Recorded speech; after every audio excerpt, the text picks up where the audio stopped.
decade has been a tough one for wildfires in the United States. Over 80 million acres of land scorched from California to Florida. So what can we do to reduce the risk as we face it here locally as well? Kathy Prudhomme, she is the National Firewise USA Program Manager, and she has some great tips for us. Great having you, Kathy.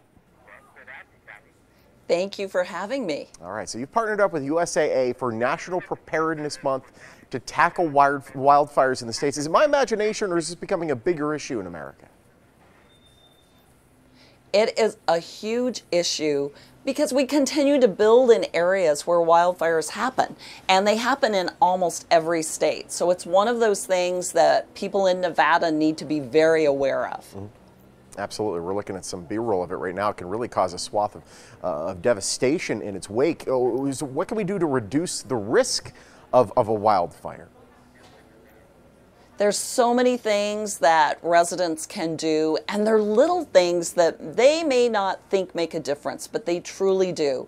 So in a wildfire, what we're looking at is removing things that could be ignited from the embers in a wildfire. Gotcha. Mm-hmm. So hardscaping concepts like you'll see behind me, removing vegetation that could catch on fire, looking at your house from the top down. So starting with the roof, making sure that you remove any type of vegetative debris, whether it be pine needles or leaves, cleaning out the gutters. You know, that sounds so simple, but if embers land in the gutters, they can ignite that vegetation. The gutters can fall from the house, and then if they fall down next to a window, the heat from that could crack that glass, and fire could gain entry into the home through that broken window. Absolutely. I mean, a lot of the modern building materials are a little bit more fire retardant than years past. However, if you have tinder on top of it, it really doesn't stop much, now does it?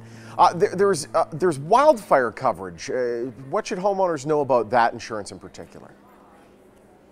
Well, once they've done significant steps to reduce their wildfire risk, we want to encourage them to have a conversation with their insurance carrier.